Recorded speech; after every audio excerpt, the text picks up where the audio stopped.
Dear students, अभिषेक class में आपका स्वागत है। और हम कर रहे हैं आजकल जिला सीरीज़, है ना। अच्छा, जिला सीरीज़ के साथ साथ हमारी एक क्लास और भी आ रही है जो अंतर्राष्ट्रीय संगठन और मैंने यूएनओ के ऊपर बनाई थी। उस क्लास को उतना रिस्पांस नहीं मिल रहा है, लेकिन देखते हैं आगे। अगर आप लोगों का रिस्पांस मिलता रहा तो हम उसको कंटिन्यू रखेंगे, नहीं तो फिर शायद बंद कर दें, है ना। आप ही के रिस्पांस के ऊपर सब कुछ है। मेरा हौसला बढ़ाने के लिए आप थोड़ा सा इसको शेयर कीजिए और लोगों तक भी पहुंचाइए, जिससे कि और भी ज़्यादा लोग ये क्लासेस को देख सकें। ठीक है, चलिए आज का जिला है रुद्रप्रयाग। रुद्रप्रयाग शुरू करते हैं। रुद्रप्रयाग रुद्रप्रयाग एक ऐसा जिला है जो कि लगभग इसमें समतल भूमि का पूरा अभाव है और पूरा का पूरा जिला जो है पहाड़ी पे बसा है और बहुत छोटा है, बहुत बड़ा जिला है भी नहीं रुद्रप्रयाग। ठीक है, तो रुद्रप्रयाग जो जिला है वो किन नदियों के संगम पर है? रुद्रप्रयाग है अलकनंदा प्लस मंदाकिनी। अलकनंदा और मंदाकिनी नदी के संगम पर। मंदाकिनी वही नदी है जिसमें 2013 में बाढ़ आ गई थी, है ना। चौराबाड़ी ताल से निकलती है ये। ठीक है, आगे बढ़ते हैं। महाभारत में इसका नाम क्या था रुद्रप्रयाग का? महाभारत में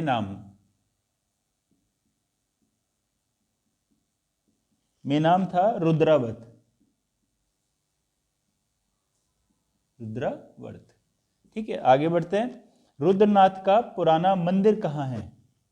रुद्रनाथ का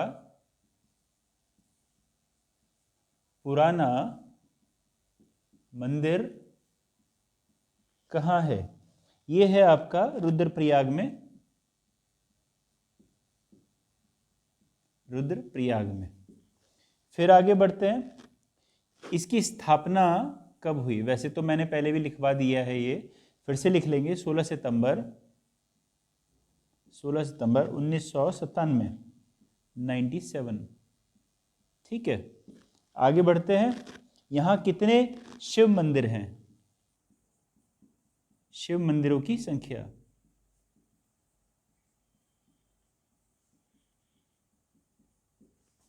200 से अधिक शिव मंदिर हैं। 200 से अधिक। ठीक है, आगे बढ़ते हैं। उत्तराखंड में 12 ज्योतिर्लिंगों में से कौन सा एक है? उत्तराखंड में 12 मतलब 12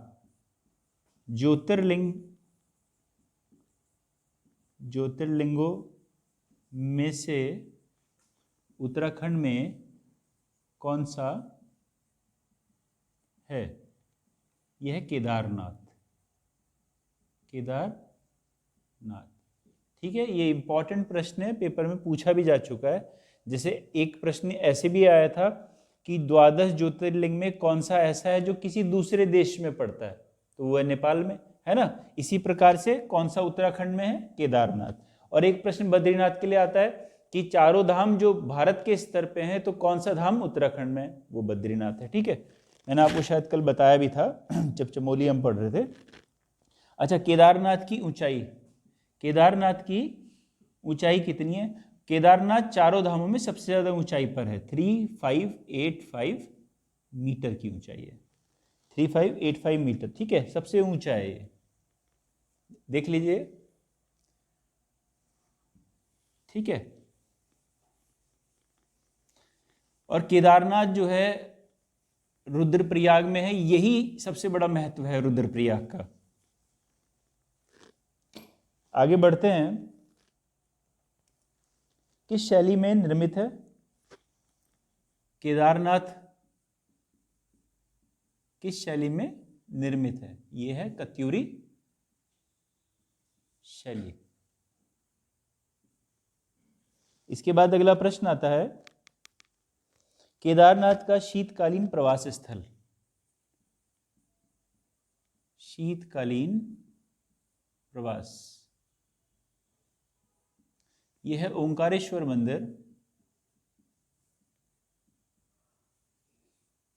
मंदिर ऊखीमठ। ठीक है जी, ऊखीमठ में ओंकारेश्वर मंदिर। अच्छा, यहाँ के जो पुजारी हैं, पुजारी क्या कहलाते हैं? रावल। और रावल जो हैं उनका निवास स्थान कहाँ पर है? निवास स्थान भी है ऊखीमठ। ठीक है, शीतकालीन स्थान भी है ऊखीमठ।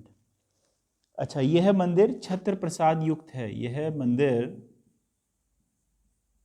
छत्र प्रसाद युक्त है। आगे बढ़ेंगे। गर्भगृह, जो गर्भगृह, मुख्य गर्भगृह मंदिर का कोई भी वो जगह होती है जहां पे मुख्य मूर्ति या मुख्य भगवान विराजमान होते हैं ना। तो गर्भगृह में क्या है?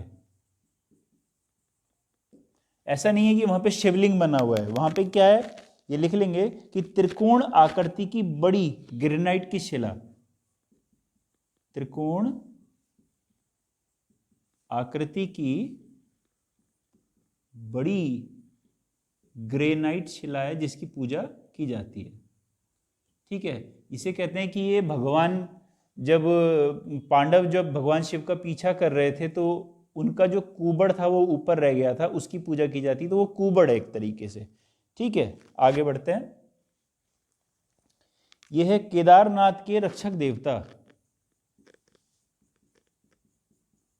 केदारनाथ के रक्षक देवता। यह है भैरव देवता, भैरवनाथ का मंदिर है, वहीं पर है भैरवनाथ। ठीक है, देख लीजिए इसको एक बार। इंपॉर्टेंट क्या है, शीतकालीन प्रवास स्थल कहाँ पे? ओंकारेश्वर मंदिर, ऊखीमठ। दोनों में से कोई एक भी आ जाए तो कंफ्यूज नहीं होना है, और शैली बहुत इंपॉर्टेंट है। ठीक है, रावल पुजारी हैं। आगे बढ़ते हैं।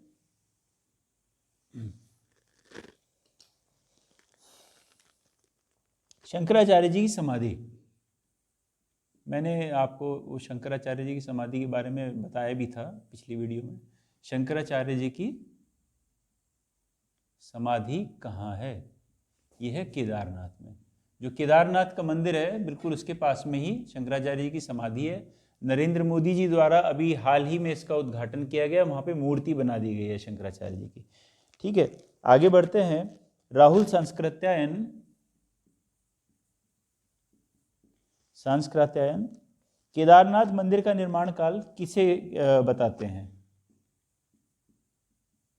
केदारनाथ मंदिर का निर्माण काल किसे बताते हैं? ये बताते हैं 10 से 12वां ईस्वी में। ठीक है, केदारनाथ में किसकी पूजा होती है? केदारनाथ में पूजा होती है कुबड़ की। तुंगनाथ में होती है भुजाओं की। मदमहेश्वर में होती है नाभि की। और कल्पेश्वर में होती है केश की, बालों की। और एक बचा आपका केदारनाथ, तुंगनाथ, कल्पेश्वर, मदमहेश्वर, और कौन सा नाथ बच गया? रुद्रनाथ। रुद्रनाथ में होती है मुख की पूजा। लिख लेते हैं यहाँ पे मदमहेश्वर, मदमहेश्वर। मदमहेश्वर में होती है नाभि की, नाभि। ठीक है, फिर है तुंगनाथ, सबसे ऊंचाई पर स्थित देवस्थल तुंगनाथ। ये है यहाँ पे हाथों की या भुजाओं की, भुजाओं की। फिर लिख लीजिए आप कल्पेश्वर। कल्पेश्वर है आपकी केश की पूजा, बालों की। ठीक है, फिर है आपका रुद्र, रुद्रनाथ। रुद्रनाथ में होती है मुंह की पूजा, मुख। ठीक है, ये 5 हैं, तो इनका ध्यान रखेंगे, ध्यान से इनको देख भी लेंगे। ठीक है, तो ये जो नीचे वाले जो 2 हैं ये तो हैं चमोली में, और ऊपर वाले 3 जो हैं ये हैं रुद्र प्रयाग में। ठीक है, ये बड़ा इंपॉर्टेंट है, ये कई बार पेपर में पूछा जा चुका है। इसका थोड़ा ध्यान रखिए, इसको अच्छे से याद कर लीजिएगा। और इसको याद करने का तरीका क्या है? मद महेश्वर, तुंगनाथ, भुजाओं कल्पेश्वर, इससे केश का पता चलता है। रुद्र मतलब गुस्सा, गुस्सा पिताजी का मतलब मुंह से ही तो पता चलेगा कोई गुस्सा कर रहा है, तो ये मुंह हो जाएगा। केदारनाथ में कुबड़ की होती है, ये हमको पता ही है ना। कुछ बना लीजिए इस तरीके से अपने मन में जिससे आपको याद रह सके। फिर आगे बढ़ते हैं। पंच केदार में कौन से 3 केदार, पंच केदार में कौन से 3 केदार उधर, ये तो हो चुका है हमारा, है ना। तुंगनाथ किस ऊंचाई पर है? तुंगनाथ की ऊंचाई ये है आपका 3680 मीटर, ठीक है। फिर है, इसको लिख लीजिएगा वैसे कि सर्वाधिक ऊंचाई पर स्थित देवस्थल कौन सा है? तुंगनाथ, तुंगनाथ है। फिर आगे बढ़ते हैं। किसे द्वितीय केदार कहा जाता है? क्या कहा जाता है? द्वितीय केदार कहा जाता है। ये कहा जाता है मद महेश्वर को। मद महेश्वर किस चीज की पूजा होती है? नाभि की, ठीक है। तुंगनाथ किस शिला पर है? तुंगनाथ, तुंगनाथ किस शिला पर है? ये है शिला चंद्रशिला पर, चंद्रशिला पर्वत पर, ठीक है। आगे बढ़ते हैं। वासुकी एवं मंदाकिनी के संगम पर, वासुकी प्लस मंदाकिनी के संगम पर कौन सा नगर है? यह है हमारा सोनप्रयाग, सोनप्रयाग।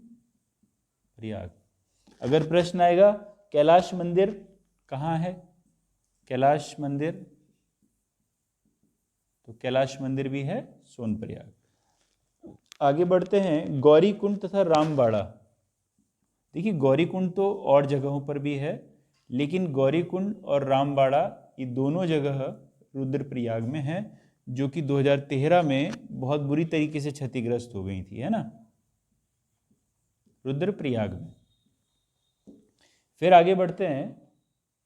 मंदाकिनी व धूलगाड़ के संगम पर, मंदाकिनी व धूलगाड़ के संगम पर है अगस्त मुनि, अगस्त मुनि, इंपॉर्टेंट है ये, देख लीजिएगा इसको,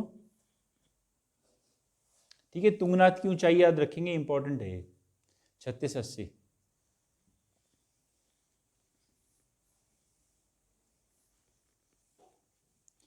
अब मैं इसमें थोड़ा ब्लैक पेन यूज करूंगा, मुझे बोला भी गया है कि ब्लैक पेन से लिखिए तो थोड़ा साफ नजर आएगा, तो 1-2 दिन में ब्लैक पेन से लिखते हैं, है ना। तो रुद्रप्रयाग में जो ये है, रुद्रप्रयाग में एक अर्धनारीश्वर मंदिर तथा मणिकर्णिका कुंड, है ना,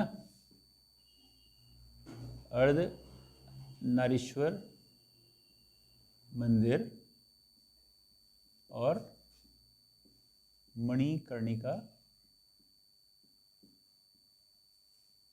कुंड, ठीक है जी। ये दोनों के दोनों कहां पर हैं? गुप्त काशी, गुप्त काशी।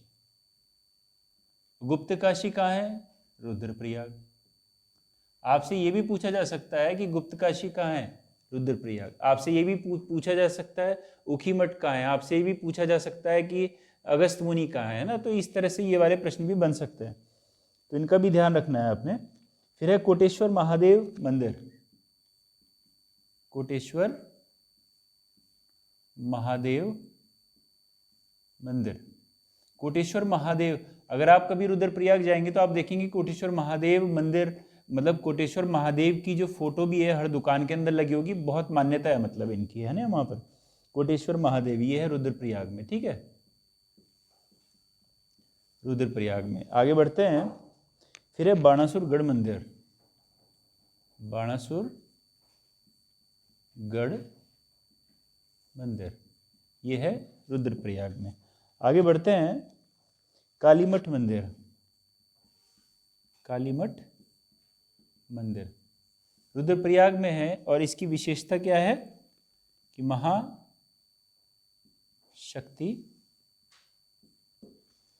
महालक्ष्मी, महासरस्वती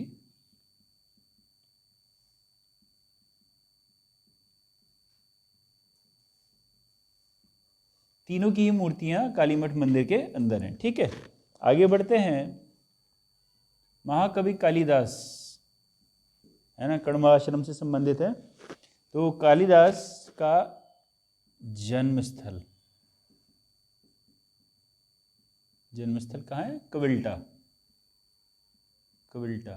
ठीक, आगे बढ़ते हैं। शिव पार्वती का विवाह स्थल, शिव पार्वती का विवाह स्थल